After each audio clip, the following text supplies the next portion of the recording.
शिवाय शांताय शुद्धाय निर्मलाय प्रसन्नाय श्री दक्षिणामूर्तये नमः। ओम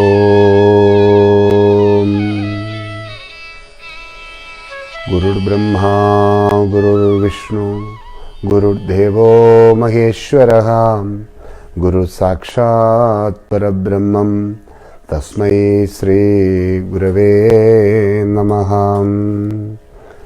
एकदन्तं महाकायं तप्तकाञ्चनसन्निभं लम्बोदरं विशालाक्षं वन्देऽहं गणनायकं। सर्वमङ्गलमाङ्गल्ये शिवे सर्वार्थसाधिके शरण्ये त्र्यम्बिके गौरी नारायणी नमोस्तुते। शुक्लाम्बरधरं विष्णुं शशिवर्णं चतुर्भुजं प्रसन्नवदनं ध्यायेत् सर्वविघ्नोपशान्तये। नमः शिवाय नमः शिवाय। ओम शरवणभव। நிறைவான மாதൃஸ்மரணையோடு, நிறைவான பித்ருஸ்மரணையோடு, நிறைவான குருஸ்மரணையோடு, நிறைவான ஈஸ்வரஸ்மரணையோடு നമ്മളെല്ലാവരും കൂടി നടത്തും സർവത്ര ദൈവികമാണ്, ധാർമ്മികമാണ്, ആത്മാർത്ഥമാണ് കൈങ്കര്യങ്ങളെല്ലാം സർവ ഉലകങ്ങൾക്കും സർവചരാചരങ്ങൾക്കും ഇക്കാലത്തുക്കും வெற்றிக்கும் ஆனந்தத்துக்கும் சர்வ மங்களங்களுக்கும் ஆதாரமாக நிறைவாக வாழ வேண்டும் என்று பிரார்த்தனை செய்வோம். பிரார்த்தனையின் மூலம் நம்மளுக்கு சேவைகள் தொடருவோம். Om Sharanava, beloved devotees, with a complete thought of our Father, Guru, God, whatever activities, spiritual, divine, and righteousness activities, whatever we undertake, let's pray. Let that bring happiness, victory, and auspicious to all planes and all living being in that one. With that, we will continue at the prayers. With the prayers, let's continue our service. Om Sharanava. ആന്തരികമാണ്, ശാരീരികമാണ്, ബാഹ്യമാണ് പ്രതിസന്ധികളെയെല്ലാം അതിജീവിച്ച് விசேஷமான வைபவங்களையெல்லாம் அடைவதற்கென்று നമ്മളെല്ലാം பயணித்து கொண்டிருக்கின்ற மிகப்பெரிய பாதையாக்கும் ஆன்மீகம். All those external and internal calamities, we overcome that one, and the path that we undertake to achieve all the speciality in our life, that path is known as spirituality. நம்மளுக்கு ஆந்தரிகம், ஷாரீரிகம், அதிலிருந்து பாகிகம், இதெல்லாம் பலவிதமான நிலையில் இருக்கும். சில நேரங்களில் our internal self, external and outside, everything it has a different moods depend on the time. மானசிகமா நம்ம எப்போ ஒரே மாதிரி இருக்கிறது இல்ல. Even internally we are not stable all the time. ஷாரீரிகமாகவும் நம்ம எப்போ ஒரே மாதிரி இல்ல. Same way physically we are not stable all the time. பாகிகமாகவும் எப்போ ஒரே மாதிரி இல்ல. And even externally the same thing. இதெல்லாம் மாறி மறைஞ்சுட்டே இருக்கும். Often these are dynamic. Often it changes. மாற்றங்களுக்கு தகுந்த மாதிரி நம்மளும் மாறிக்கொண்டே இருக்கிறோம். We also changing ourselves depends on the changes taking place around us. அப்போ காலத்துக்கு தகுந்த மாதிரி நம்மளும் காலத்தோடு இணங்கி ஓடிக்கொண்டிருக்கிறோம். Depend on the time, we also cooperate with the time, continue to function. அந்த ஒரு நிலை தான் நமக்கு வேணும். அப்போ we want that state of mind. எப்போ ஒரே மாதிரி இருக்கணும்னு நினைச்சா அது நடக்க போறது இல்ல. If we can't be always the same way, that's not going to happen at all.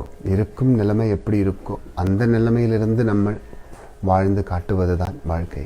The life mean whatever the circumstances is, you adjust to according to the circumstances and lead the life. அந்த ஒரு பக்குவம் நமக்கு கை கூடுவதற்காக தான் நம்மளெல்லாம் ஆன்மீகத்தோடு நிறைவா பயணித்து கொண்டிருக்கிறோம்.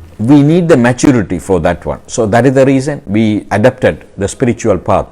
இந்த ஆன்மீக பயணம்ன்றது நம்மளுடைய ஆந்தரிகமான, ஷாரீரிகமான, பாகிகமான நிலைமைகளை எல்லாம் பக்குவமாக்கி அந்த நிலைமையோடு இணங்கி നമ്മളെല്ലാവരും சமாதானமான நிலையில் பயணித்து கொண்டிருக்கணும். In the spiritual path, it helps us to adapt ourselves for internally, physically, externally, and absorb them and able to continue our journey in the spiritual path. ஆந்தரிகமான சக்தி நமக்கு தேவை இருக்கு. We need the internal energy. அதுக்கு தான் நம்ம நிறைய spiritual ப்ராக்டிஸ்னு சொல்கிறோம்ல. We call that is to get that energy, you need to observe or adapt spiritual practices. சாரீரிகமான சக்தி நமக்கு ரொம்ப தேவை. Again, we need the physical strength. The divine vision. So for that we need to have the darshan and divine vision. நம்ம எப்படி பகவானை காணலாம்? How can we witness the God?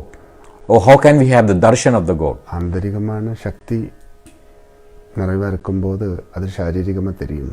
When we have the physical internal strength, that will be reflected in our physical strength. நம்ம சாரீரிகமாக இருக்கணும் நம்ம கும்பிடும் தெய்வங்கள் எல்லாம். So you should be able to witness those deities whom we pray. ரொம்ப கும்பிடுறவங்களெல்லாம் பார்த்தாலே நமக்கு தெரியும்ல இவங்க ரொம்ப கும்பிடுறவங்க. When people undertake regular spiritual practices, we can see by looking at them, we can say they have some connection with divinity. இந்த சாதனா மார்க்கத்திலெல்லாம் ரொம்ப ஆழமாக இருக்கிறவங்கள பார்த்தாலே நமக்கு புரியும். When people people observe deep spiritual practices, by looking at them, we can say about it. எல்லோருக்கும் புரியணும்னு கிடையாது. Not everybody will understand. Some people will understand that one. யானை முன்னுக்கு வந்து நின்னாலும் இது யானை கேட்குறவங்க இருப்பாங்க. But there are some people, even if the elephant come in front of them, they will question whether it's an elephant. பூனை முன்னுக்கு வந்து நின்னாலும் கேட்பாங்க பூனை யானை கேட்பாங்க. Same thing, some people who have less maturity may even question if a cat come in front of them, whether is it that cat. தெரிஞ்சும் தெரியாத மாதிரி கேட்பாங்க. Some people know, but they pretend that they don't know. சிலவங்க தெரியாமலும் தெரிஞ்ச மாதிரி கேட்பாங்க. Some people know but pretend they don't know. இதெல்லாம் சகஜம். These things are common in our life. ஆனால் நம்மளுக்குள்ள இருக்கிற ஆந்தரிகமான சக்தியை தேவையான விதத்தில் உயர்த்தி அது சாரீரிகமாக அது அனுபவத்தில் தெரியணும். So the internal energy what we have, we must uplift it. It must be reflected through our physical energy. கோவிலுக்குள்ள இருக்கிற தெய்வீகம் அந்த கோவிலுக்குள்ள எல்லாம் தெரியும்ல. Say the divinity in the temple is reflected everywhere around the temple. அந்த கோவிலை சுற்றியும் அந்த தெய்வீகம் தெரியும்ல. Even all around the temple you can feel and experience the divinity.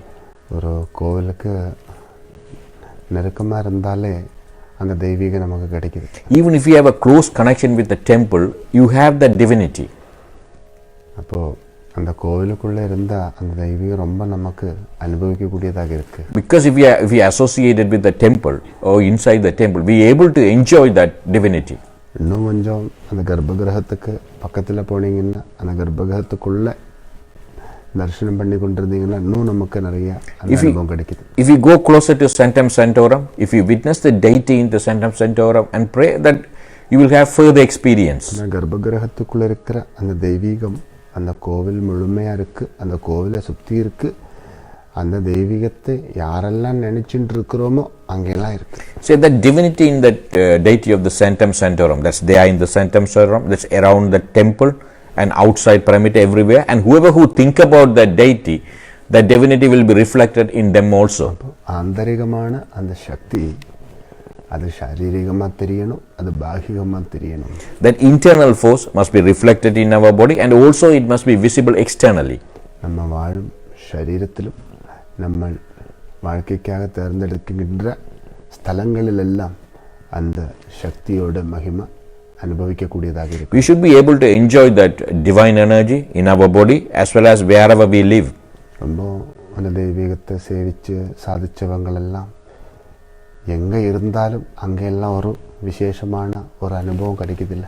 People who are so close to this divinity, wherever they are, they will enjoy that special experience. அதனால தானே நம்மளெல்லாம் அப்படியான தெய்வீகத்தை சேவிச்சு அந்த தெய்வீகத்தை பிரத்யட்சமாக அனுபவித்து கொண்டிருக்கின்ற மகான்களெல்லாம் இருக்கும் இடத்துல போயிட்டு அவங்கள சுற்றி இருந்தால் அவங்கள சுற்றி கும்பிடுகின்ற போது அவங்கள்ட்ட தரிசனத்தோட பிரசாதங்களெல்லாம் எடுத்துக்கொள்ளும்போது அதிலிருந்து நமக்கொரு உணர்வும் ஆனந்தமும் எல்லாம் கைகூடுகின்றது தான். The people, they have a realized soul who had this, who enjoyed and immersed themselves in divinity, whoever they are, wherever they are. Often we visit their places, receive prasadam and darshan from them. When we receive that one, we also feel that effect and experience that divinity. லட்சக்கணக்கான மக்கள் சிறுடிக்கு போகிறோம், லட்சக்கணக்கான மக்கள் புட்டபர்த்திக்கு போகிறோம், லட்சக்கணக்கான மக்கள் ரமணாசிரமத்துக்கு போகிறோம், லட்சக்கணக்கான மக்கள் எத்தனையோ மகான்களுடைய ஜீவ சமாதிகளுக்கும் தரிசனம் பண்ணிட்டு இருக்கோம். எத்தனையோ லட்சக்கணக்கான மக்கள் மகான்கள் எல்லாம் வாழ்ந்து கொண்டிருக்கிற திருத்தலங்களுக்கெல்லாம் போயிட்டு மகான்களுடைய தரிசனத்தோட பிரசாதத்தோட மேலே வந்துட்டு இருக்கிறோம். There are many million people visit Puttaparthi, Shiradi, Ramana Maharishi's ashramam in Tiruvannamalai and many other places located with Jiva Samadhis. They are going there, praying there, receiving the prasadam, enjoying that divinity. ஆந்தரிகமான சக்தி சாரீரிகமாகவும் பாகிகமாகவும் பிரத்யக்ஷமானால் அதை கொண்டு நன்மைகளை அடைவதற்கு அநேகம் உயிரினங்கள் இந்த உலகத்தில் உண்டு. See, our internal force, if reflected in our body and externally, there are many people will benefit by that one. ஒரு கோவில் நல்லா இருந்தால், அந்த கோவிலுக்குள்ள தெய்வீக நிறைவாக இருந்தால், அதை கொண்டு எத்தனையோ உயிரினங்கள் ஆனந்தத்தை அடைவது உண்டு தானே. If a temple is in a good state and the divinity, everything is there, then many people will be enjoy that happiness. நம்மளும் ஆத்மபலத்தோட தேகபலத்தோட தெய்வீகமான பாவத்தோட வாழும்போது நம்மளின் மூலியம் எத்தனையோ மக்களுக்கு வெளிச்சம் கிடைக்கக்கூடியதாகவும் இருக்கும், வாழ்க்கையில் வெற்றி அடையக்கூடியதாகவும் இருக்கும். We also, if we lead our life with the spiritual power and divinity and everything, through us many people will benefit. ஒரு கோவிலில் என்ன இருக்கோ அதெல்லாம் நம்மள இருக்கு என்றது நம்ம ஃபர்ஸ்ட் உணரணும். Beloved devotees, it's an important aspect. We must realize whatever in the temple, it's also in us. நம்மளால தான் கோவில், கோவிலால தான் நம்ம என்று உணரணும். We must realize we are the reason for the temple and temple is the reason for us. அப்போ நம்மளுக்கான கோவில் நம்ம உருவாக்குறோம், அந்த கோவிலோடு இருந்து நம்ம வாழ்ந்துட்டு இருக்கிறோம். We are creating the temple for us and leading the life with it. அப்படிதான் எல்லா கோவிலும் உருவாக்கி இருக்கு. Every temple was created or established like that. அப்போ அந்த சக்தி தான் நமக்கு எல்லாத்துக்கும் மேலே வேணும். Therefore, beloved devotees, we need that energy. அந்த சக்தியை உணர்வதும் அந்த சக்தியை உயர்த்துவதும் தான் ஆன்மீக பயணத்தில் ஏக நோக்கமா இருக்கு. The sole objective of our spiritual path is realize that energy and uplift that one. அதற்கான பயிற்சிகள் செய்யணும். We must undertake spiritual practices for that. இதுதான் நம்ம கும்பிடுகிறோம். That is the reason we are praying. Body புகழ்த்துகிறோம். We are praising and singing. பாதத்தை பிடிக்கிறோம். We are embracing the lotus feet of God. சுத்தி கும்பிட்டுக்கிட்டே இருக்கிறோம். We are constantly going around and praying. சிலவங்கெல்லாம் அப்படி நிறைவா இருப்பாங்க, ஆனால் அப்படி நிறைவா இருக்கிறவங்களை பார்த்தால் அப்படி நிறைவா இருக்க முடியாதவங்களுக்கு கொஞ்சம் பொறாமையும் எல்லாம் வரும். Some people are like that. They undertake all these spiritual practices and lead a complete life. Some people looking at them feel jealousy. They couldn't elevate themselves to that level. எல்லாருக்கும் இந்த வாய்ப்பு கிடைக்காது. Not everybody will get the same opportunity. ஒரு கோவிலுக்கு போனால் அந்த கோவிலில் ஒரு 1000 பேர் இருந்தால் 1000 பேரும் அந்த கோவில் இருக்கிற சுவாமி கூட ஒரே அளவில் நிறைவா இருக்கிறது இல்லை. Beloved devotees, if we go to a temple, say assume there are 1000 devotees in the temple, not all 1000 will communicate with a devotee with the same wavelength. சிலவங்களெல்லாம் அந்த கர்ப்பகிரகத்துக்குள்ளே இருப்பாங்க. Some people even very close to the deity, inter sanctum sanctorum. அது அவங்களோட யோகம் இல்லை. That is their fortune. சிலவங்களெல்லாம் அந்த அட்மினிஸ்ட்ரேஷனில் நிறைவா இருப்பாங்க. Some people perform the administration and lead a complete life. சிலவங்களெல்லாம் அந்த கோவிலை சுற்றி சேவை பண்ணிகிட்டே இருப்பாங்க. Some people work around the temple. இல்லை அவங்களோட யோகம் இல்லையா? It depends on everybody's fortune. சிலவங்க அந்த கோவிலில் இருந்து கும்பிட்டுக்கிட்டே இருப்பாங்க. Some people only come there to pray. அது அவங்களோட யோகம். That is their fortune. சிலவங்க சுற்றி கும்பிட்டுக்கிட்டே இருப்பாங்க. Some people only go around and pray. விட்டு பிரிய முடியாத அளவுக்கு சிலவங்களெல்லாம் நெருக்கமாக இருந்து சுற்றி கும்பிட்டுக்கிட்டே இருப்பாங்க. Some people have a deep connection and relationship with the temple. They constantly pray to that temple. சிலவங்களெல்லாம் அப்படியே படுத்து அப்படியே அங்க பிரதிஷ்டம் பண்ணிட்டு இருப்பாங்க. Some people they roll around with a bare body around the temple. எல்லாரும் அப்படியெல்லாம் பண்ணணும்னு கிடையாதுல்ல. Not everybody can't do that one. சிலவங்களெல்லாம் அப்படி அடிப்பிரதிஷ்டம் வைப்பாங்க. Some people take a called adipradikshanam, walk step by step. சிலவங்களெல்லாம் முழங்கால்ல அப்படியே நடப்பாங்க. Some people walk on their knees. எல்லாரும் அப்படி பண்ண முடியுமா? Not everybody can't do that one. ஒரு முழங்கால்ல ஒருத்தர் பிரதட்சணம் பண்ணிட்டு இருக்கிறத பார்த்துட்டு நானும் அப்படி பண்ணணும்னு நினச்சா சில நேரத்தில் என்னோட முழங்கால் அது ஒத்துழைக்காது. Sometimes when we witness, if assume that somebody is doing a pradakshana with their knee, if we also try to copy that one, our body may not cooperate with that one. இப்போது 90 வயசான ஒரு பாட்டிக்கு சில நேரத்தில் அந்த யோகம் கிடைச்சிருக்காது. Some people, some elderly lady may not be able to do that one. எனக்கு கிடைக்காத யோகத்தை நினைச்சு அந்த யோகம் அடுத்தவங்களுக்கு கிடைக்கின்ற போது நான் அதை பற்றி பொறாமப்படுவதிலோ நான் அதை பற்றி வருத்தப்படுவதிலோ அர்த்தமில்லை. See, suppose each and everyone is unique and the fortune for us are unique. Sometimes some other people may have, we may assume other people may have better fortune. Then no pointing worrying about or no pointing feeling jealousy about that one. அப்போது ஒவ்வொருத்தருக்கும் ஒரு யோகம் இருக்கும். Everyone has, each and everyone has their own fortune. இப்போ ஒரு கோவிலில் கும்பிட வருகின்ற அத்தனை மக்களுக்கும் அந்த கோவிலில் இருக்கிற பாத்திரங்கள் கழுவுறதுக்கான வாய்ப்பு கிடைக்குமா? Not everybody visit the temple didn't get an opportunity to serve in the kitchen. இப்போ திருப்பதியிலெல்லாம் லட்சக்கணக்கான மக்கள் போய் சுவாமியை சேவிச்சுட்டு இருக்கிறோம். The millions of people visit Tirupati. எல்லாருக்கும் மடப்பள்ளிக்குள்ளே போக முடியுமா? Not everybody can't go inside the kitchen of the temple. எல்லாருக்கும் அட்மினிஸ்ட்ரேஷன் ஆஃபீஸில் போக முடியுமா? Not everybody can't work in the administration. எல்லாருக்கும் அங்கே இருக்கிற சேவையில் போயிட்டு ஜாயின் பண்ண முடியும். Not everybody can't join the service to that temple. எத்தனையோ ஆயிரக்கணக்கான மக்கள் சேவார்த்திகள் இருக்கிறாங்க. There are thousands of seva people in Tirupati. அவங்களுக்கெல்லாம் அந்த யோகம் கிடைச்சதுக்கு இன்னொரு காரணம் இருக்கும். All of them they had that fortune. There's a reason for that. அப்போது ஆன்மீக பயணத்தில் நம்ம போய்கொண்டிருக்கும் போது நம்மளுக்கு கேள்விகளே இருக்கக்கூடாது. உண்மையாக when we travel in the spiritual path, we should not have any questions. நம்ம மேலே வரணும். மேலே வர நமக்கு பகவான் மிகப்பெரிய யோகங்கள் கொடுத்து கொண்டே இருப்பார். We must come up. Every time when we come up, God will bestow with further and further fortunes. நம்ம கீழே இருந்துட்டு மேலே ஏறி கொண்டிருக்கிறவங்கள பார்த்து பொறாமப்படுவதில் ஒன்றும் அர்த்தம் இல்லை. No pointing feeling jealousy of the people who excel in their spiritual practice. நம்மளும் முயற்சி எடுத்து மேலே ஏறி கொண்டிருக்கிறவங்கள பார்த்து மேலே ஏறி கொண்டே இருக்கணும். We also must make effort and see the people who are excel in their spiritual practices, and we also try to excel ourselves in that one. 10 பேர் ஒரு நல்ல வழியில் நடக்கிறத நம்ம பார்த்துட்டோம்னா நம்மளும் அந்த வழியில் நடப்பதுக்கென்று கொஞ்சம் முயற்சி எடுத்து பார்க்கணும். If we see the few people following the righteousness path, we also must make an effort to do that one. சிலவங்களுக்கெல்லாம் 10 நாள் நடந்தால் அடைய வேண்டியதை அடைய முடிகின்றது. சிலவங்கள் 100 நாள் நடக்க வேண்டி வரும்.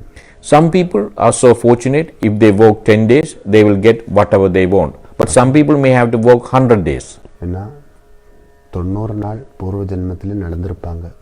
Because the people who achieve everything on the 10 days, they would have completed the 90 days in their previous birth. இப்போ 10 நாள் நடந்தால் அப்போ 100 நாள். In this birth they had to only do 10 days, so that the calculation is right. 100 days is finished. எல்லாரும் 100 நாள் நடந்துட்டு தான் சாதிக்கிறாங்க. Everybody is achieving after working 100 days. ஆனால் சிலவங்க ஒவ்வொரு நாளும் கொஞ்சம் கொஞ்சமாக நடந்து 100 நாள் கம்ப்ளீட் பண்ணியிருப்பாங்க. Some people, by walking few steps here and there, they would have completed 100 days. அப்போ நம்ம 10 நாள் நடந்துட்டு ஏன் அவங்களுக்கு ஒரு நாள் நடந்தப்போ எல்லாம் கிடைச்சிட்டதுன்னு சொல்லிட்டு காரியம் இல்லை. They said we should not never feel jealousy about other people. Other people may achieve everything within the short space of time. ஆன்மீகத்தில் அந்த போட்டி பொறாமை இதெல்லாம் எல்லா அளவில் கூட இருக்கவே கூடாது. Beloved devotees, this is a very important point. In spirituality, unhealthy competition, jealousy should not be there at all, even in a size of a tiny grain. எதையும் கம்பேர் பண்ணவே கூடாது. Do not compare anything. ஏன் அவங்க அப்படி இருக்கிறாங்க, ஏன் இவங்க அப்படி இருக்கிறாங்க, நான் ஏன் அப்படி இருக்க முடியலன்னாலும் நினச்சா அவ்வளோதான். Don't say that why other person is like that, this person is like that, why I can't be like them. If you think like that, that will completely curtail your progress. இதுக்கெல்லாம் இப்போ ஆன்மீக பயணத்தில் இருந்துட்டு பிரயோஜனம் இல்லை. Then no point in being in the spiritual journey. இப்போ நம்மளுக்கு ஒரு 4 குழந்தைங்கள் இருந்தால் அந்த 4 குழந்தைங்களுக்கும் ஒரே யோகத்தையா கடவுள் கொடுக்குறாங்க. Say, assume that we have 4 children. Not all 4 are bestowed with the same fortune. அந்த 4 குழந்தைங்களும் ஒவ்வொரு பதவியில் இருப்பாங்க. The all 4 children occupy a different position. சிலப்போ ஒரு ஆள் டாக்டராக இருப்பாங்க, ஒரு ஆள் இன்ஜினியராக இருப்பாங்க, ஒரு ஆள் டீச்சராக இருப்பாங்க, ஒரு ஆள் லாயராக இருப்பாங்க. Some people, one person may be a doctor, one person may be an engineer, other may be a teacher, other may be a lawyer. Doctor ஹாஸ்பிட்டலுக்கு போவாங்க, லாயர் கோர்ட்டுக்கு போவாங்க, டீச்சர் ஸ்கூலுக்கு போவாங்க. Doctor go to the hospital, teacher go to the school, lawyer go to the court. அப்போ ஒவ்வொரு இடத்துக்கு போகும்போது ஒவ்வொரு யூனிஃபார்ம் இருக்குது. When they visit in each and every place, there's a special type of uniform for depend on the location. அவங்களோட uniform போட்டுட்டு அவங்களோட நேரத்துக்கு அவங்க போயிட்டே இருப்பாங்க. They must wear appropriate clothing for their profession and visit that they where they work. அப்போ இதை கண்டுட்டு அம்மா அப்பா ஏன் அவங்க அப்படி போகிறாங்க, ஏன் அவங்க இப்படி போகிறாங்கன்னு நினச்சிட்டு இருந்த என்ன அர்த்தம்? So by looking at this one, if the parents worry about those things where they go, then what is the point of all those things? இல்லாட்டினா வேலை இல்லாமல் வீட்டில் இருக்கிறவங்க எல்லாரும் யூனிஃபார்ம் போட்டுட்டு வேலைக்கு போகிறத பார்த்துட்டு பொறாமப்படுவதில் அர்த்தம் உண்டோ? Even people unemployed, no point in being jealous of people already employed. நம்மளும் அந்த யோகத்தை அடைவதற்கென்று பயணித்து கொண்டு இருக்கிறோம். அந்த நம்பிக்கையோடு நம்மளும் நிறைவாக இருக்கணும். So we must travel, we are undertaking the spiritual path to achieve that fortune. With that belief, we must lead a complete life. நம்ம யோகத்தை அடைந்தவங்கள் வேஷத்தை போட்டு ஆடுவதை பார்த்து யோகத்தை அடைய முடியாமல் தவிச்சு கொண்டு யோகத்தோட வேஷத்தை போட்டு ஆடுறவங்களை பார்த்து பொறாமப்படுவதிலோ வேதனைப்படுவதிலோ மனதை உருக்குவதில் அர்த்தம் இல்லை. No point in being jealous of the people who sort of excel in their spiritual practices. It is not going to have any benefit to you. சிலவங்களுக்கெல்லாம் நம்மளெல்லாம் 10 வருஷத்தில் சாதிச்சது சிலவங்களுக்கு 10 செகண்டில் சாதிக்க முடியும். Some people are so fortunate, or they have the previous birth good deeds. Whatever other people may achieve 10 years, they will achieve in 10 seconds. நாங்களெல்லாம் ஒரே நாளில் சாதிச்சது பல விஷயங்களும். Our beloved Sadguru able to achieve certain things within one day. வருஷக்கணக்காக முயற்சி எடுத்துட்டு சாதிக்க முடியாதவங்களும் இருந்தாங்க. There are many people who made effort for years but couldn't achieve anything. அது நம்மளுடைய பூர்வ ஜென்மார்ஜிதமான ஊர்ஜத்தை வச்சு தான் நம்ம செய்கிறோம். That is definitely because of our previous birth blessing and grace. அந்த ஊர்ஜத்தை வச்சு தான் நம்மளெல்லாம் ஓடிக்கொண்டிருக்கிறோம். With that blessing only we are continuing to function today. அதை வச்சுட்டு தான் இந்த கைங்கரியங்களெல்லாம் பண்ணிட்டு இருக்கிறோம். With that grace only we are undertaking a lot of activities. நாங்கள் அடைந்த அந்த மார்க்கத்தை இப்போ மக்களுக்கு உயர்த்தி காட்டுகின்றோம். Our beloved Sadguru showing that spiritual path to the followers. அதை கண்டுகொண்டு அதை கடைபிடிக்கிறவங்க கொஞ்சம் பேர் இருப்பாங்க, அவங்களும் இதை சாதிப்பாங்க காலம் போக. There are few people who will definitely absorb these messages and adapt and practice in their life. They also in time to come achieve these things. நம்ம கொஞ்சம் சங்கல்பம் எடுத்து பயணித்து கொண்டே இருக்கணும். அப்போ இந்த ஜென்மத்தில் அடைய முடியாதது இன்னொரு ஜென்மத்தில் அடைய வேண்டி இருக்கு என்றது நம்ம உணர்ந்தால் போதும். So what we need to do, we must have a deep resolve and continue to move on the spiritual path. Whatever we can achieve on this birth, probably we may achieve it the next birth. இப்போது தாத்தா பாட்டி காட்டில் இருக்கிற கூரையில் படுத்து தான் நமக்கெல்லாம் இந்த வாழ்க்கை கொடுத்துருக்கு. நமக்கு நம்ம பிள்ளைங்களெல்லாம் நல்ல விசேஷமான வீடோட விசேஷமாக இருக்கிறோம்ல, அதாவது தாத்தா பாட்டி காட்டுக்குள்ளே படுத்து கும்பிட்ட கடவுளோட ஆசீர்வாதத்தினால தான். See, our grandparents lived a modest life and offered us this life and the luxury and everything.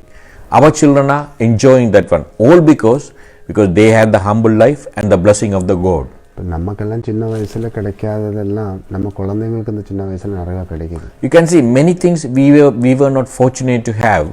Our children are having them. அதை பற்றிட்டு நம்ம பொறாமப்படுவதில் அர்த்தம் உண்டோ? No point in being jealousy of that one. பொறாமப்படுவதில்லை, நம்ம சந்தோஷப்படுகிறோம். We are not being jealous of. We are happy of our children having many things at present. எனக்கு கிடைக்காததெல்லாம் என்னோட பிள்ளைங்களுக்கு கிடைக்கிறதுல எனக்கு சந்தோஷம்னு தான் சொல்கிறேன். We always feel happy. Our children have bestowed with many luxuries at present. அப்போ நமக்கு கிடைக்காத நல்லது எதுவாக இருந்தாலும் யாருக்கு கிடைச்சாலும் அதில் சந்தோஷப்படும் ஒரு மனம் நமக்கு இருக்கணும். We need to have an attitude or mindset, something which we don't have. If others get it, we should be able to happy. நம்ம குழந்தைங்களுக்கு ஒரு நல்லது கிடைச்சா அதை கொண்டு நம்ம எவ்வளோ சந்தோஷப்படுவோம். See, if our children do well, we always feel happy. அப்போ நம்ம கும்பிடுற கடவுளினால தான் அதெல்லாம் நல்லபடியாக கிடைக்குதுன்னு நமக்கு தெரியுது. We all know it is because of the blessing of the deity whom we pray. அப்போ ஒவ்வொருத்தரும் கும்பிடுற கடவுளினால கிடைக்கிற நல்ல நல்ல அனுபவங்களை கொண்டு ஆனந்த அனுபவிக்கும் போது அதுக்கு நம்ம ஆதரவு கொடுத்து அவங்கள ஆதரிக்கணும். When people enjoy the eternal happiness because of the blessing of the deity whom we pray, them. அதான் ஒருவர் கும்பிட்டு கும்பிட்டு கும்பிட்டு அந்த தெய்வீகத்தை சாதிச்சிருந்தால் அந்த தெய்வீக நிறைவாக அவங்களுக்குள்ளே பிரத்யட்சமாகின்ற போது அவங்கள பார்த்து கும்பிட்டு அவங்களோட இருந்து அவங்கள்ட்ட இருக்கிற அந்த தெய்வீகத்தை அடைவதற்கான முயற்சி எடுக்கணும் இல்லையா? Say when person who adapted these spiritual practices and achieved that divinity, so then we must make an effort, be associated with them, able to absorb that divinity.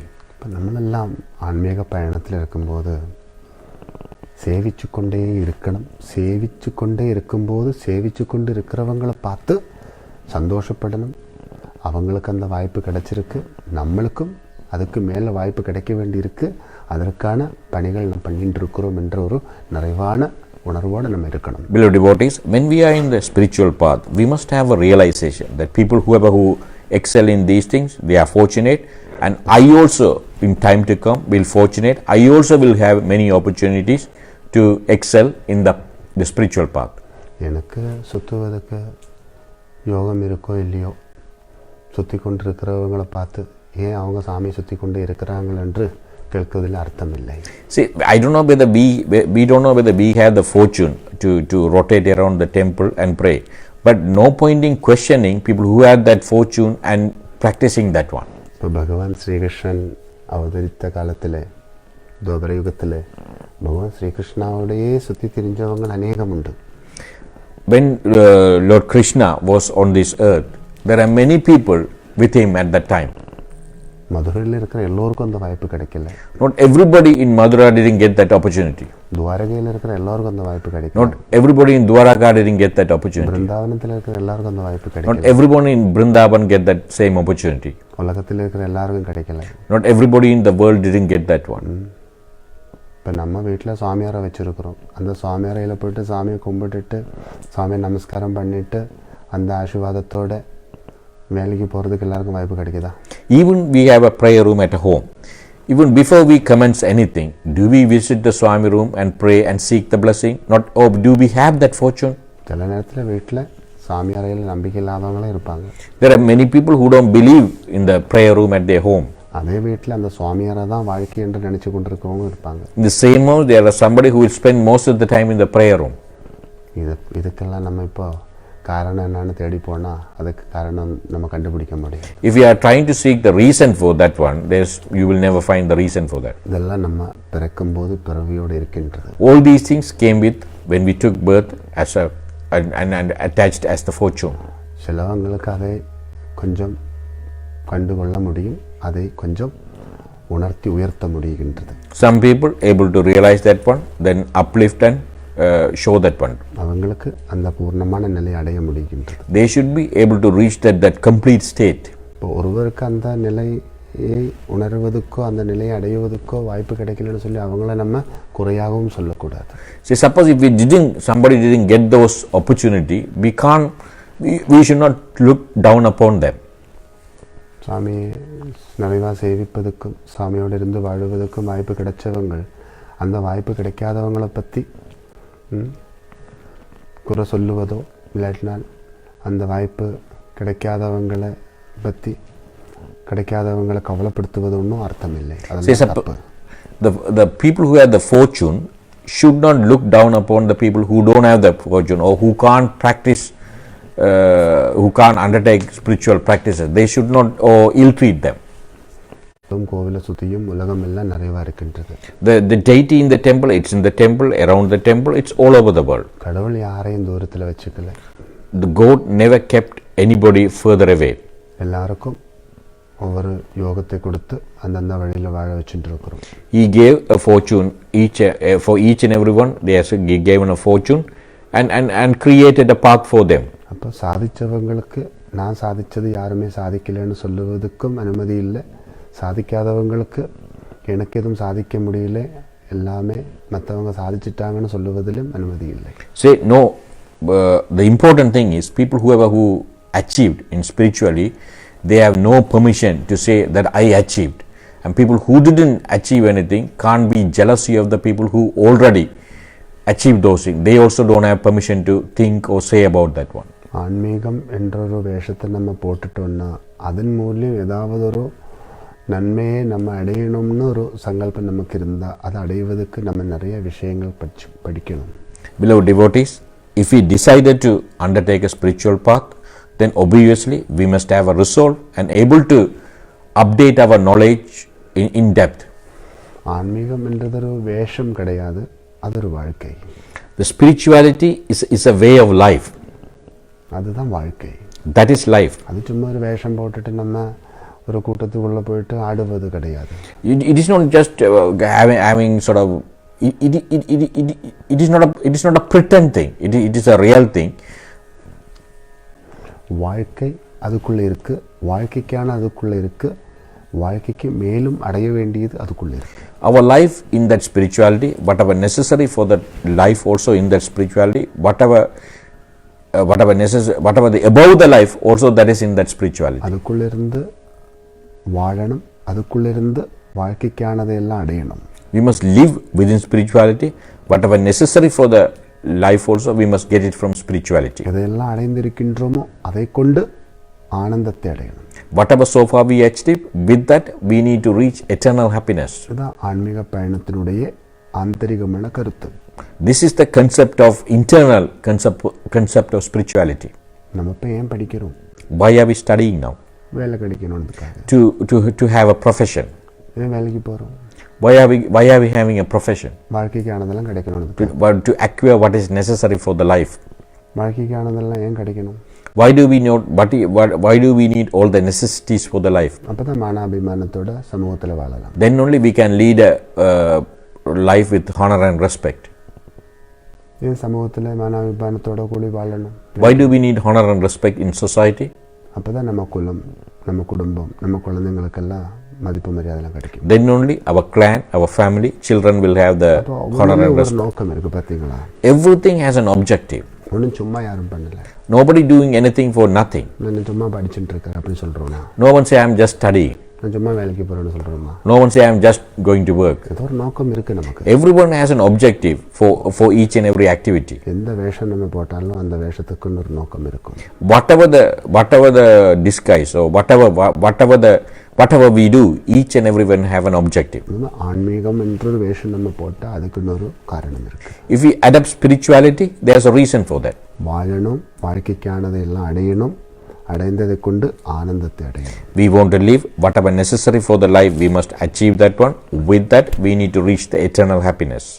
இதுக்கு எதுவும் தடையா இருக்கக்கூடாது, தடையாக இருக்கின்றதை ஜெயிச்சு நம்ம பயணத்தை தொடரணும். For this there should not be no obstruction. If there's any obstruction, we must overcome that one, continue the journey. நமக்கு ஒரு அடி வைக்கிறதுக்கு தான் இடம் கிடைச்சதுன்னா அடுத்த அடி வைக்கிறதுக்கு இடம் கிடைக்கிற வரைக்கும் அந்த ஒத்த காலில் நிற்கிறதுக்கு நமக்கு திறமை இருக்கணும். See, suppose we have only a space just to keep one leg, then until the opportunity comes to keep the other leg, we must be prepared to stand on with one leg. அப்போதான் நமக்கு அடுத்த அடி வைக்கிறதுக்கு இடம் கிடைக்கும். இல்லைன்னா நம்ம 2 அடி வைக்கிறதுக்கும் இடத்தை தேடிக்கொண்டு போனால் சில நேரத்தில் 2 அடி எடுத்து வைக்கிறதுக்கு இடம் கிடைக்காது. அப்போ ஒரு பாதம் வைக்கிறதுக்கு தான் இடம் இருக்கும். அப்போது அது கிடைச்சது இறுக்கி பிடிச்சிட்டு அடுத்தது கிடைக்கிற வரைக்கும் நம்ம காத்துக்கிட்டு இருக்கணும். What we need to, whatever opportunity come in our way, we must embrace that one and utilize that one and wait for the next opportunity. நமக்கு பகவான் ஒரு வாய்ப்பு கொடுத்தா அதை நம்ம கைவிடக்கூடாது. If God give us an opportunity, we should never let it go. வாய்ப்பு கிடைச்சவங்க மேலே ஏறிக்கொண்டே இருப்பாங்க. Whoever who had the opportunity continue to progress.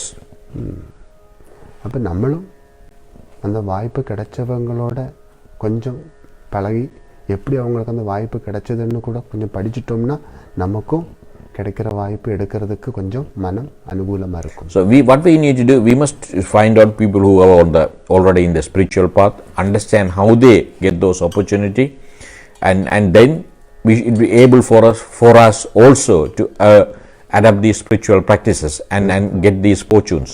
அதுதான் எல்லா மகான்களினுடையும் தெய்வீகத்தை மிகப்பெரிய அளவில் சாதிச்சவங்களுடைய வரலாறுகளெல்லாம் கொஞ்சம் படித்து பார்த்தோம்னா நமக்கு தெரியும். Beloved devotees, that is the reason we need to look at those rishis or saints and their history. We must read and see how they achieve all these things. இன்னைக்கு உலகமெல்லாம் பாடி புகழ்த்துகின்ற ரமண மகர்ஷி, பகவான் ரமண மகர்ஷியோட வரலாறு கொஞ்சம் படிச்சு பாருங்க. இதெல்லாம் மைல் கணக்காக நடந்து தான் திருவண்ணாமலைக்கு வந்தது. So if you read the history of Ramana Maharishi, he passed away in 1950, but he was in further down deep south in Tamil Nadu. When we come to Tiruvannamala, he just walked all alone. ரொம்ப தூரத்திலிருந்து பாதயாத்திரை வந்தார். From further distance, he walked until he reached Tiruvannamala. அது வரைக்கும் நிறைய தியாகம் இருந்தது அவருக்கு. He sacrificed a lot. Tiruvannamalai வந்துட்டு ரொம்ப தியாகம் பண்ணியிருக்கிறார். Even when he reached Tiruvannamala, he sacrificed a lot. எல்லாத்தையும் கழட்டி வீசி கௌபீனத்தோட மட்டும் இருந்தார். He doesn't have anything. He removed everything. He had just a simple cloth around his waist. அப்புறம் தவத்தோடு இருந்து தான் அந்த பிரம்மத்தை அடைஞ்சது. With penance, there was a cave in that Tiruvannamala. He was seated in penance for many years. உலகமெல்லாம் வாழ்த்தி வணங்கக்கூடிய அளவில் நிறைவாக இருக்கு Ramanasramam. Today, entire world look up to Ramanashramam in Tiruvannamala. அப்படியே பகவான் ஹெலிகாப்டர்ல வந்து திருவண்ணாமலையில் இறங்கல. He didn't come by helicopter to Tiruvannamala. என்னோட உலகம் திருவண்ணாமலைன்னு சொல்லிட்டு. He never said that Tiruvannamala belongs to me. அப்போ ஒவ்வொரு மகான்களுடையும் வரலாறுகளை நம்ம கொஞ்சம் ஆராய்ச்சி பண்ணணும். Beloved devotees, we must read and thoroughly understand each and every rishis and saints history. பாபாவுக்கு கூட ஆரம்ப காலத்தில் விளக்கேற்றுவதற்கு எண்ணெய் கூட இல்லாமல் இருந்த நாளுகள் உண்டு. அப்பெல்லாம் பிச்சை எடுத்துட்டு தான் அந்த பிச்சையை எடுக்கிற நேரத்தில் கிடைக்கிற வகைகள் கொண்டு தான் எண்ணெயும் மிச்ச சாமானங்கள் எல்லாம் வாங்கிட்டு சுவாமிக்கு விளக்கேற்றிட்டு சுவாமிக்கு பூஜை பண்ணிட்டு இருந்தோம். Even our beloved Sadguru at the initial stages, he didn't have any possession with him. So he has to go and beg around the village, and whatever he get with that, he light the lamp and prepare something or prasadam for the deities. ஆரம்ப காலத்தில் ஒரு சிறிய அறையில் ஒரு 15 பேர் படுக்கிறதுக்குள்ள ஒரு ஆளை படுத்து தான் சாமியை சேவிச்சுட்டு இருந்தோம். So at the initial stages, our beloved Sadguru didn't have a place on its own. He shared a tiny room with 15 other people. Within that, he kept the deities and continued to pray. அதுக்குள்ளேயே நம்ம கும்பிடும் சுவாமியை உணராதவங்களும் நம்மளை எல்லாம் பல விதமான பைத்தியம்னு சொல்லி கொண்டிருந்தவங்களாம் இருந்தாங்க. There are a lot of people who didn't realize our beloved Sadguru, or they didn't realize the divinity. They continue to harass him. ஆனால் நம்ம அதெல்லாம் கண்டுக்கிறது இல்லை, கேட்டுக்கிறது இல்லை. நம்மளோட பயணத்தில் இருந்தோம்.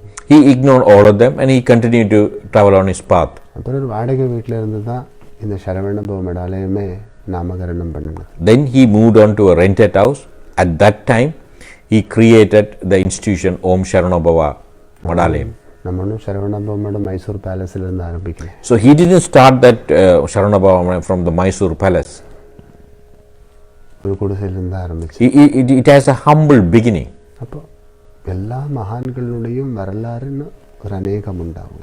You must know the history of all the saints and rishis.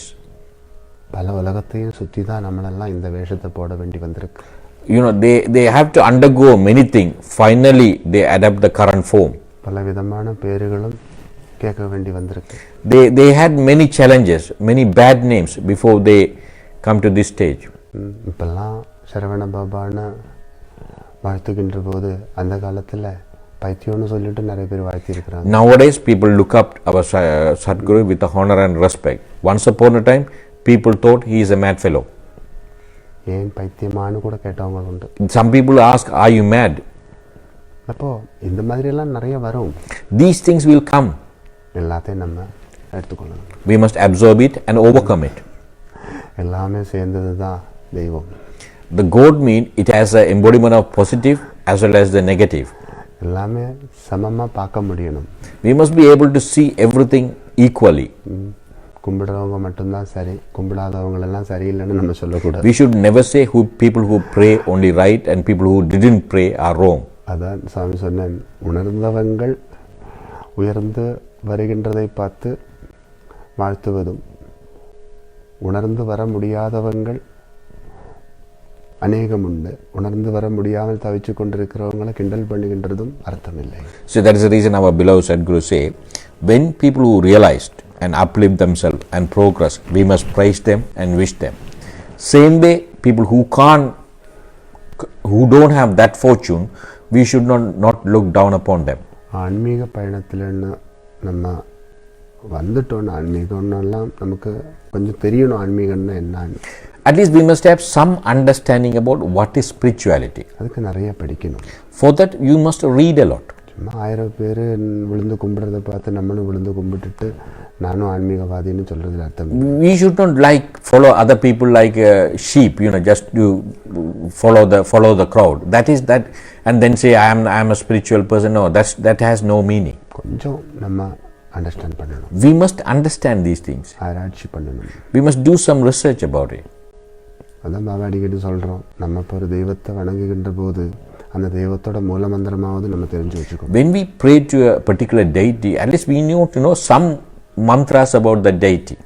மூல மந்திரமோ இல்லாட்டினா ஸ்லோகமோ, அந்த தெய்வத்துக்கு இன்னொரு மூல மந்திரம் இருக்கும், அந்த தெய்வத்துக்கு இன்னொரு தியான ஸ்லோகம் இருக்குது, அந்த தெய்வத்துக்கு இன்னும் அஷ்டோத்திரம் இருக்குது, அந்த தெய்வத்துக்கு இன்னும் திருஷதி இருக்குது, அந்த தெய்வத்துக்கு சகஸ்ரநாமாவளி இருக்குது, அந்த தெய்வத்தோட புராணம் இருக்குது, அந்த தெய்வத்தோட வரலாறுகள் இருக்குது, அநேகம் உண்டு. ஒரு தெய்வத்துக்குள்ளே நம்ம போயிட்டோன்னா அந்த தெய்வத்தை பற்றி படிக்க வேண்டியது அநேகம் உண்டு. So if we adapt a particular deity, our favorite one, there's a many things. There's a Moola Mantra, then there's Ashtotra, there's a Sahasranamam, there's a Pranam, there's a many things.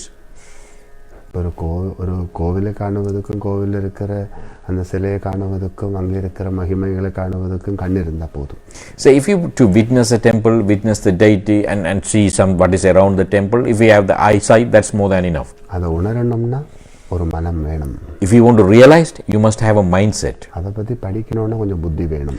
If you want to read and understand, you need the intelligence. அதை நிறைவாக கொண்டாடணும்னா ஒரு திறமை வேணும். If you want to celebrate that one, you need to have a special ability for that one. அதிலிருந்து கிடைக்கிறது எடுத்து வாழ்க்கையில் உயரணும்னா யோகமும் பாக்கியமும் வேணும். With that whatever you get, take that one and uplift yourself. You need to have a fortune for that one. இதெல்லாம் வேணும். We all need these things. சும்மா நம்ம கண்ணால் அப்படியே பார்த்துட்டு இருந்தால் நடக்கும். Just witnessing is nothing, no use. அது தரிசனம்னு சொல்ல முடியாது. Just witnessing a deity, it is not darshan. மனசை வச்சு புத்தியை வச்சு திறமையை வச்சு அந்த வழியில் நம்ம வாழத் தொடங்கணும். Say we must have our mind, intellect, body and our skill. We must keep that one in the spiritual path and follow that one. அப்பதான் யோகம் பாக்கியம் எல்லாம் கூடி வரும். Then only our fortune will materializes. சும்மா நம்ம 1000 பேர் கூடி நிற்கிற இடத்துல போயிட்டு நம்மளும் கூடி நின்று ஏதோ வேடிக்கை பார்க்குற மாதிரி ஒரு ஆன்மீக பயணத்தில் நம்ம இருந்துட்டு பிரயோஜனம். In a spiritual path we can be like sheep. We can't just follow other people. நமக்கு நிறைய வேலை இருக்கு. We have many things to achieve. யோகம் உண்டு, பாக்கியம் உண்டு. We have fortune. அதெல்லாம் கூடி வரணும். யோகமும் பாக்கியமும் கூடி வரணும்னா சொன்ன மாதிரி மனசை வச்சு புத்தியை வச்சு நம்மளோட திறமையை வச்சு நம்ம கொஞ்சம் முயற்சி எடுக்கணும். When we want the fortune to materialize, we need to have a body, mind, intellect, skill. All with that we must make an effort. அப்படியெல்லாம் முயற்சி எடுத்துட்டு தான் சிலவங்களெல்லாம் நல்ல யோகத்தோடும் பாகியத்தோடெல்லாம் நிறைவாக இருக்கிறாங்க. There are many people leading a complete life after taking an effort, realizing themselves. நம்மளும் அந்த மார்க்கத்தை எல்லாம் கொஞ்சம் கடைப்பிடிச்சிட்டோன்னா நமக்கும் அந்த யோகத்தோடும் பாகியத்தோடெல்லாம் இருக்க முடியும். If we also adapt that part, we also can enjoy that fortunes. யோகத்தோடும் பாகியத்தோடெல்லாம் கூடி வாழ்கிறவங்கள பார்த்துட்டு நம்ம பொறாமப்படுவதிலோ அவங்கள பற்றி பலவிதமான கதைகள் கட்டுவதில் ஒன்றும் அர்த்தம் இல்லை. But say when people are reasonably successful in their spiritual practices, no point in being jealous or talking bad about them. இந்த மாதிரிலாம் நிறைய நடக்குது போல தெரியுது. There are many people are doing like this. ஆனால் நம்ம அதில் ஒரு மெம்பர்ஷிப் எடுக்க வேண்டாம். But we should not take part in that one. We should not be in that group of members. நமக்கு நம்மளோட வழியை தேடுவோம். Let's seek our own path. அதுக்கு யாரெல்லாம் உதவுவதோ அதெல்லாம் இறுக்கி பிடிப்போம். Whoever who can assist us, let's embrace them. அப்போதான் நமக்கு இந்த வழியிலிருந்து அந்த கடைசி மூச்சில் இருந்து எது கிடைக்கணும் அது கிடைக்கும். Then only at our last breath, whatever we need to get it, that is salvation, that we will get it. அதான் வேணும் நமக்கு. What we need is salvation. நம்ம கடலில் குளிச்சுட்டு கடல்லே படுத்து தூங்கணும்னு நினச்சிட்டு நம்ம யாரும் கடலுக்குள்ளே போகிறதில்ல தான். Say when we go to have a sea bath, we are only going there to take a sea bath. We are not going there to be in the sea forever. நமக்கு இன்னொரு உலகம் இருக்குது. அந்த உலகத்துக்கு குளிச்சுக்கிட்டு திரும்பிக்கிட்டு போகணுன்றதுக்காக தான் நம்ம கடலுக்குள்ளே இறங்கி குளிச்சுட்டு. Yeah, we have a routine to do, we have rest of the things to do. So therefore on that particular time the objective to have a sea bath. அந்த கடலோ அந்த கடலுக்குள்ளே இருக்கிறவங்களோ நம்மளை பிடிச்சி வைக்காம நம்ம தான் பார்த்துக்கணும். But it is our responsibility when you have a sea bath, take utmost care, make sure that we not get drawn in the sea. அப்போ குளிக்கிறதுக்கு எந்த இடத்துல இறங்க போறீங்களோ அந்த இடத்த பற்றி கொஞ்சம் படித்தா நல்லது. So before we get into the sea, you must know the condition of the sea. அது இப்போ குளத்துல குளிக்கிறதுக்கு இறங்கும் போதும் ஆற்றுல குளிக்கிறதுக்கு இறங்கும் போதும் அந்த குளிக்கிறதுக்குன்னு இறங்குறதுக்குன்னு ஒரு இடம் இருக்கும். அந்த இடத்துல போய் இறங்கினா okay.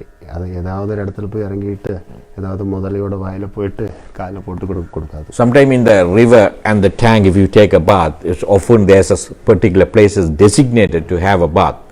But some rivers, it's a wild river, we don't know the exact condition. If you go into the wrong place, you may get caught by a crocodile. அப்போது ஆன்மீக பயணமாக இருந்தாலும் எந்த பயணமாக இருந்தாலும் நம்ம எதற்காக அந்த பயணத்தோடு இருக்கிறோம், அந்த பயணத்தின் மூலம் எதை நம்ம அடைய வேண்டியிருக்கோ அதை அடைஞ்சு நம்ம எந்த திசையை நோக்கி பறக்க வேண்டியிருக்கோ என்றதெல்லாம் நம்ம கொஞ்சம் உணரணும். Beloved devotees, we must have a realization about our spiritual path. Also we must have an objective. Why are we doing all those things? And after we achieve, again we must have an idea what are we going to do with our achievement. நம்மெல்லாம் கடலில் குளிக்க வந்திருக்கிறோம். கடலோ கடலுக்குள்ளே இருக்கிறதோ நம்மளை அடக்கி வச்சுக்குள்ள கூடிய நிலைமைக்கு நம்ம போகக்கூடாது. Beloved devotees, we are here to have a sea bath, but we are here only to have a bath, but we have to make sure we should not get drowned or anybody in the sea is sort of going to overpower us. இந்த சம்சார சாகரத்தில் நமக்கு எந்த பந்தனம் இருக்கக்கூடாது. In this material world, we should not have any attachment. அதுக்கு நம்ம வழி வைக்கவும் கூடாது. அப்படி ஒரு வழியை யாராவது உருவாக்கி கொடுத்து அதுக்குள்ளே போகவும் கூடாது. Say we should not have that intention. If somebody is trying to push us through that way, we should not give in to that. இதுவும் ஆன்மீக பயணத்தில் நம்ம ரொம்ப உணரணும். This is also we must realize in the spiritual path. சும்மா நம்ம பல பேர் நம்மளோட தோளில் கையை போட்டுட்டு அப்படி இப்படின்னெல்லாம் காதுக்குள்ளே ஏறி இருந்து ஓதி கொடுத்து நம்மளை குழப்பி குளத்தில் தூக்கி போடுவாங்க கடைசியில். So many people try to distract you while you are in the spiritual path. No, please do not succumb to those things. நமக்கு ஆண்டவனால் கிடைச்ச யோகம் எதுவோ அது எந்த யோகமாக இருந்தாலும் சரி. இப்போ சிலவங்களுக்கு தோட்டத்தில் இந்த பூ பறிக்கிறதுக்கு யோகம் கிடைக்கும். சிலவங்களுக்கு அந்த பூவை கொண்டு மாலை கட்டுறதுக்கு யோகம் கிடைக்கும். சிலவங்களுக்கு அந்த மாலை எடுத்து சாமியோட கழுத்தில் போடுறதுக்கு யோகம் கிடைக்கும். ஆனால் அந்த பூவினுடைய ஆரம்பம் எங்கே இருந்து அங்கேருந்தே அந்த பூவுக்காக வேலை செஞ்சவங்க நிறைய பேர் இருப்பாங்க. அவங்க தான் முதல்ல சுவாமிகிட்ட இருக்கிறாங்க. Say sometimes the fortune is varies. Some people have the fortune to pluck the flowers. Some people have the fortune to make a garland with the flower. Some people have the fortune to give that garland to the deity. But everyone has a different fortune. Depends on their grace. மாலை எடுத்து சாமியோட கழுத்தில் போடுறவங்க தான் வருவாங்க. But unfortunately in the picture who offer the garland to the god only will come. அந்த பூந்தோட்டத்துக்கு காவல் நின்னவங்களோ, பூந்தோட்டத்தினுடைய அதிபதிகளோ, இல்லைன்னா மாலை கட்டினவங்களோ, பூ பறிச்சவங்களோ ஒன்றும் மூலஸ்தானத்தில் சாமிக்கு பக்கத்தில் வந்து நிற்க போகிறதில்லை. The people who cultivated the land and plant the flowers, and people who plucked, who made the garland, nobody will come to the Sanctum Sanctorum. ஆனால் அந்த சுவாமியோட blessing முதல்ல யாருக்கு கிடைச்சது தெரியுமா? அந்த பூந்தோட்டத்தில் இருக்கிறவங்களுக்கு தான். But who had the first blessing? The first blessing to people who in the garden who created the tree and the flowers. ஆனால் அவங்க பிக்சரில் இருக்காது. But they won't be in the picture. ஆனால் அவங்க சாமியோட பாதத்தில் இருக்கிறாங்க. But they are the lotus feet of the God. அப்போ பிக்சரில் வருவதில் அர்த்தம் இல்லை, பாதத்தில் இருக்கிறதுக்கு வாய்ப்பு கிடைக்கணும், அதுதான் முக்கியம். Coming into picture is not important, but being the lotus feet, that is the most important thing. எல்லாருக்கும் சாமியோட ஆசீர்வாதம் உண்டு. Everyone has the blessing of God. நம்மளுக்கு கையில் ஒரு மாலை கிடைச்சது கழுத்தில் போடணும்னு நம்ம நினைக்கக்கூடாது, எனக்கு தான் அந்த வாய்ப்பு கிடைச்சிருக்கு. So we should not, just because of one day we get an opportunity to offer a garland to a God, we should never think it is my opportunity. நான் போட்ட மாலையோட விதையே சுவாமியால தான். Everything related to that garland came from the grace of God. அந்த விதை எடுத்துட்டு ஒரு தோட்டத்தை உண்டாக்கிட்டு அதிலிருந்து பூ பறித்து அந்த பூவால் கட்டின மாலை தான் நான் இப்போ கழுத்தில் போட்டிருக்கிறேன். The garland which adored the neck of the deity, actually it's that deity itself gave the seed. Somebody take that seed, planted it and cultivated it, get the flower and made the garland and offer it. ஒரு விதை ஒரு பூவாய் அது ஒரு மாலையாய் அது சுவாமியோட கழுத்துக்கு வர வரைக்கும் எத்தனை பேர் வேலை செஞ்சிருப்பாங்க. Imagine number of people involved from the seed to plant to flower, flower to garland, garland to deity. Imagine amount of people involved and the amount of hard work. இந்த மாலை எடுத்து போடுறவனுக்கு தான் கடைசியில் blessing கிடைச்சிருக்கு. முதல்ல blessing கிடைச்சவங்க நிறைய பேர் இருக்காங்க. The last blessing is the person who offered that garland to deity. The first blessing to people who cultivated and created that plant and make sure that the flower is there, who look after those plants and rest of the activities. இந்த ஒரு விஷயத்திலிருந்து நம்ம நிறைய விஷயம் படிச்சுக்கலாம். At least from this we can learn a lot. இனி ஒரு explanation சொல்ல முடியாது. There are no further explanation than this. இப்போ எல்லாருக்கும் பகவான் ஒவ்வொரு வாய்ப்பு கொடுத்திருக்காங்க. Everyone has an opportunity from the God. புரிஞ்சுதா? We must realize that. நம்ம நினைச்சுக்கணும் அங்கே இருந்து தான் இது ஆரம்பிச்சிருக்கு. We must realize and understand the origin. ஒரு குழந்தை பெத்தெடுக்கும்போது கூட அந்த பெத்தெடுக்கிற தாய்க்கு முதல்ல அந்த குழந்தையை தூக்குறதுக்கு வாய்ப்பு கிடைக்காது. So when a woman deliver a baby, she won't get the first opportunity to carry the baby. அந்த குழந்தை ஒரு நர்ஸோட கைக்கு ஒரு டாக்டரோட கைக்கு தான் வரும். First it will come to a doctor or nurse or the midwife. அவங்க தான் எடுத்துட்டு இல்லைன்னா வயித்தாட்டின்னு சொல்லுவாங்க. யார் அந்த நேரத்தில் அங்கே இருந்து அந்த காரியம் பண்ணுறோமோ அவங்க கைக்கு தான் வரும். Whoever who perform that delivery, they will have the child first. அப்போது என்னோட குழந்தை என்னோட கைக்கு வரலன்னு சொல்லிட்டு ஏதாவது தாய் கவலைப்படுவதில் அர்த்தம் உண்டோ? Then the mother can worry that why I didn't carry the child first. அப்போ எதுவும் எடுத்து கொடுக்கறதுக்குன்னு யாரோ ஒருவர் இருக்கிறாங்க, அவரால் தான் எல்லாம் கிடைக்குது. So everything, there's somebody is there above everything who is offering these things to us. இப்போ எது நம்ம எடுத்துக்கொண்டு ஆடுகின்ற போது நம்ம நினைக்கணும் இதெல்லாம் எடுத்து கொடுத்தவங்க ஒரு ஆள் இருக்கிறாங்க. Whatever we received, whatever fortune or anything what we have, we must always realize there's a reason for this. அவங்களால தான் எல்லாம், அவங்க தான் எல்லாருக்குமாக இருக்குது. We must realize because of them only we had this one, because of them only everything is happening. எனக்கு கிடைச்ச ஒரு நல்ல வாய்ப்பு நான் நினைவாக எடுத்துக்கொண்டு நிறைய பேருக்கு அந்த வாய்ப்பை உருவாக்கி கொடுக்கணுன்றதுக்காக வேலை செய்யணும். What we need to do when we have a fortune, we must absorb that fortune, make sure it is materializes. With that we must create further opportunity for other people. ஆதி காலத்தில் தெய்வீகத்தோடு நிறைவார்ந்த தெய்வீகத்தை சாதித்த மகான்கள் எல்லாம் அப்படியே காட்டுக்குள்ள அவங்களோட சுகத்தை பார்த்து உட்காந்துட்டு இருந்தோம்னா நமக்கெல்லாம் இன்னைக்கு கும்பிடுவதுக்குன்னு ஒரு கோவிலோ சம்ஸ்காரமோ இருந்திருக்குமோ? So many thousands years ago, all these saints and rishis, if they would have kept themselves to only the forest with what they realized, do we have any charitable establishment or temples or spiritual institution today? அப்போ நம்ம புரிஞ்சுக்கணும். Therefore we must realize உணர்ந்து உயர்ந்து இருந்தவங்களால தான் எல்லாம் உயர்ந்திருக்கு. அதனால தான் நம்மளும் உயர்ந்து கொண்டிருக்கிறோம். Beloved devotees, we are continuing to progress because somebody who realized, they uplifted it and make sure it is spread everywhere. அதனால നമ്മളെല്ലാവരും எந்த ஒரு ஆலயத்துக்குள்ளே என்ட்ரி பண்ணும்போதும் அந்த ஆலயத்துக்குள்ளே இருந்து சேவை செய்கிறவங்க நிறைய பேர் இருப்பாங்க. ஆனால் அந்த ஆலயத்துக்குன்னு காவல் நிற்கிற ஒரு வாட்ச்மேன் இல்லைன்னா செக்யூரிட்டி வாசல்லையே நின்றுருப்பாங்க. அவங்கள கும்பிட்டுட்டு தான் அதுக்குள்ளே இருக்கிறவங்களெல்லாம் கும்பிடக்கூடிய ஒரு மனசோட நம்ம போகணும். Beloved devotees, we must develop an attitude. Say, if you visit a temple, you pray to deity, that's understand. But there are many people around the temple working from different level. At least we must have an ability to pray, especially for a safe somebody who's looking after the temple at the security at the entrance. We should be able to pray to them and go inside the temple. We must have that attitude. கீழே இருக்கிறவங்களிலிருந்து மேலே இருக்கிறவங்களை பார்க்கணும்.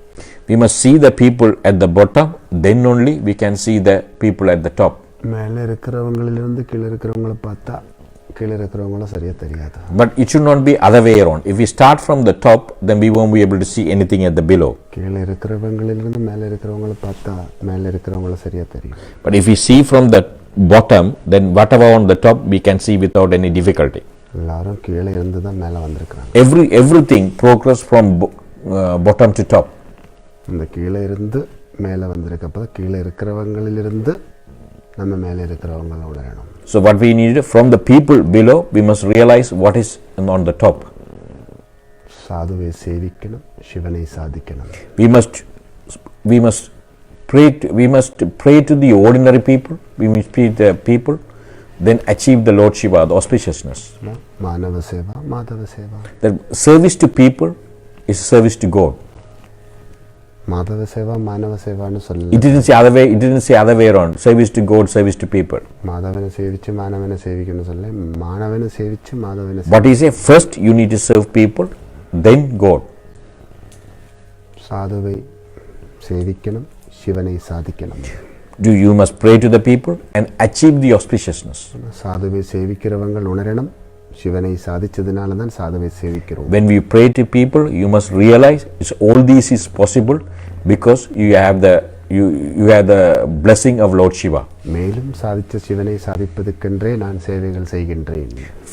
To enhance this further, I am continuing to pray to Lord Shiva. எல்லாரும் அந்த சேவா மனோபாவத்தில் இருந்து சேவை செய்கிறவங்களுக்கு மதிப்பு மரியாதையும் கொடுத்து நம்மளும் அந்த சேவை செய்வதற்கென்ற ஒரு யோகத்தோடையும் பாகியத்தோடையும் உயரணுன்னதுக்காக வேலை செய்யணும். Beloved devotees, we must have an attitude to pray and treat with respect people who offer the services to temple and various other charitable institutions. Then we also must perform seva and uplift ourselves. கோவிலோடு இருக்கிறவங்கள பார்த்தோ, சாமியை சேவிக்கிறவங்கள பார்த்தோ, சாமியை சுற்றி கும்பிட்றவங்கள பார்த்தோ நம்ம எந்த விதமான ஒரு கோசிப்பும் கதைக்கக்கூடாது. We should not have any gossip about the people who are in the temple, who perform seva, who perform rituals at the temple. இதெல்லாம் ஒரு அவங்களோட வாழ்க்கைக்கு ஆண்டவன் கொடுத்த ஒரு மார்க்கம். We must always understand this is a path bestowed upon them by God. நம்ம பிள்ளைங்கள் ஒரு நல்ல யோகத்தோடும் பாகியத்தோடும் ஒரு நல்ல நிலைமையில் வாழுவதை பார்த்து 10 பேர் பொறாமப்படுவதோ அவங்களுக்கு கொஞ்சம் கருத்தில் கொடுக்குற மாதிரியோ நம்ம கண்ணுக்கு பட்டால் நம்ம மனசு எப்படி வலிக்கும். So suppose imagine if when our children do well, if other people are jealousy and talk bad about them, how bad we feel. அது மாதிரி தான் கோவிலுக்குள்ளே இருக்கிற கடவுளோட மனசு வலிக்கிற மாதிரி யாரும் பண்ணக்கூடாது. Beloved devotees, please do not perform any action which will affect the divinity of the deity in the temple. கோவிலுக்குள்ளே இருக்கிற கடவுளுக்கு ஒரு உயிர் இருக்குன்னு ஒரு நம்பிக்கையில் தானே நம்ம அந்த கோவிலோடு இருந்து சேவை பண்ணிட்டு இருக்கிறோம். The reason we are performing seva because we know the deity is alive. கல்லுன்னு நினச்சா என்ன வேணாலும் பண்ணலாம், ஆனால் கடவுள்னு நினச்சா பண்ணும்போதெல்லாம் நம்ம யோசிச்சு தான் பண்ணணும். If we think that inside is only a stone, then you can do anything you want. But if we feel it is a deity which has life, then we only do the right things. நம்ம பிள்ளைங்களை யாராவது குறைகள் சொல்லி அந்த பிள்ளைங்களை மனசு குழப்புற மாதிரி, இல்லைன்னா அந்த குழந்தைங்கள் சாதித்த நன்மைகளை பற்றி அப்படி இப்படின்லாம் யாராவது சொல்கிறத நம்ம காதுக்கு கேட்டாலோ இல்லைன்னா கண்ணில் பார்த்தாலோ நம்ம அப்படியானவங்க கூட எப்படி ரியாக்ட் பண்ணுறது? So you can see, suppose if anybody talks about bad about our children or the underestimating whatever they achieved, you can see how we treat them. அதே மாதிரி தான் கோவிலுக்குள்ளே இருக்கிற கடவுளும். Same way the deity inside the temple. உடனே react பண்ணுவார்.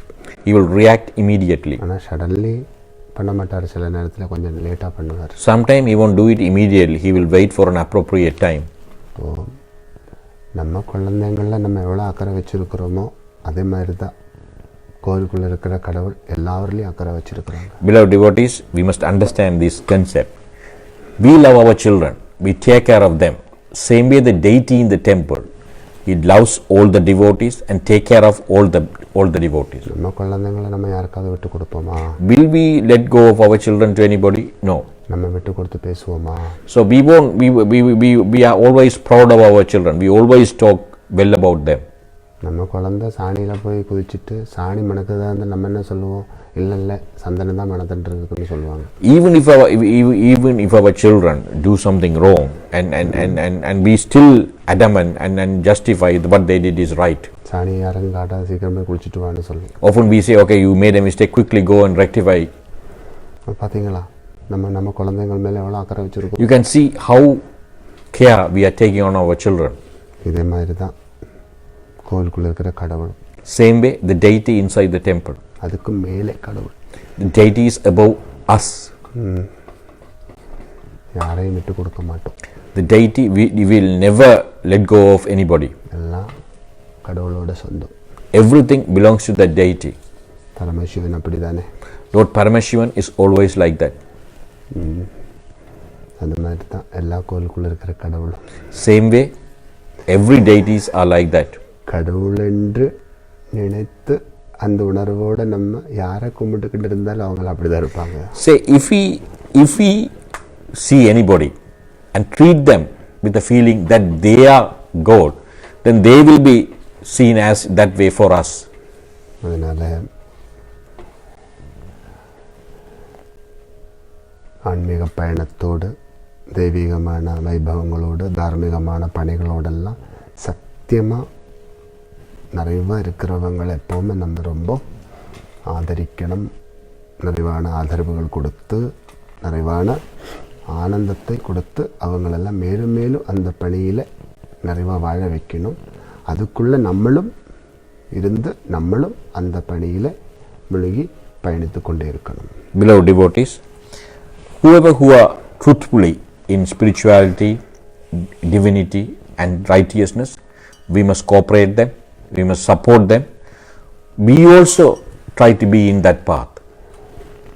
சரவண பவா. நம சிவாய சாந்தாய சுத்தாய நிர்மலாய பிரசன்னாய ஸ்ரீ தட்சிணாமூர்த்தையே நமஹ. இதெல்லாம் எஜுர்வேதத்திலெல்லாம்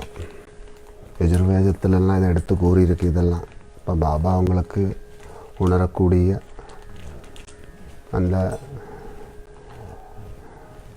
நிலையில் ஓதி கொடுக்குறோம்.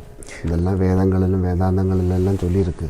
Beloved devotees, this concept, whatever the satsang today, it's the essence of Yajurveda. If we try to learn Yajurveda, it's not going to be easy because the one is the Vedas in Sanskrit and even if you read it, not everybody will have the right intelligence and skill to understand those things. Fortunately, our beloved Sadguru is here to decode this one in a simple language and impart you this knowledge. சிலவங்களுக்கு ஹனுமானை பார்த்தா ஹனுமான், நமக்கெல்லாம் ஆஞ்சநேய சுவாமி. சிலவங்களுக்கு அதை பார்த்தா குரங்கு மாதிரி தெரியும். Some people, if you see Anjaneya Swami, they think it's a monkey. அதுக்கு ஸ்ரீராமனோ ஹனுமானோ காரணம் கிடையாது. That is, Lord Hanuman or Sri Rama is not the reason. அதெல்லாம் அவங்களோட உணர்வை பொறுத்த வரைக்கும். That is entirely up to their realization and understanding. சிலவங்க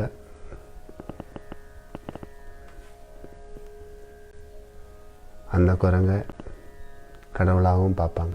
Some people even treat the monkey as a god. அப்போது எல்லாருக்கும் ஒரே நேரத்தில் அந்த உணர்வு கிடைக்கணும்னு கிடையாது. There's no hard and fast rule that everybody has the realization at the same time. இப்போ ராவணனுக்கு ஹனுமான் ராவணனுடைய கோட்டைக்கு உள்ள போன நேரத்தில் ஒரு குரங்கு தான் தெரிஞ்சது. When Lord Hanuman went to Ravana's palace, King Ravana only saw a monkey. ராவணனுக்கு அது ஹனுமான்ன்றது உணரக்கூடியதாக இருந்திருந்தா, வாயு புத்திரன்ன்றது உணரக்கூடியதாக இருந்திருந்தா வாலில் நெருப்பேற்றி இருக்க மாட்டார். If King Ravana realized that is the son of the air, then he should have never light the fire at the tail of Lord Hanuman. இப்போது பறக்கிறவரோட வாலில் நெருப்பேற்றி விட்டா பறக்கிற இடமெல்லாம் நெருப்பு தானே பிடிக்கும். So we must realize, say, if you light the fire on the tail, the Hanuman, who flies all over, then the fire will spread very quickly everywhere. அதுதான் ராவணனோட கோட்டைக்கு நடந்தது. That's what happened to the palace and fort of King Ravana. அப்போது ராவணனுக்கு உணர முடியல. Because King Ravana couldn't realize. அதனால் நெருப்புக்குள்ளே போக வேண்டி வந்துட்டுது. Unfortunately, he went through all the hardship by lighting the fire to the tail of Lord Hanuman.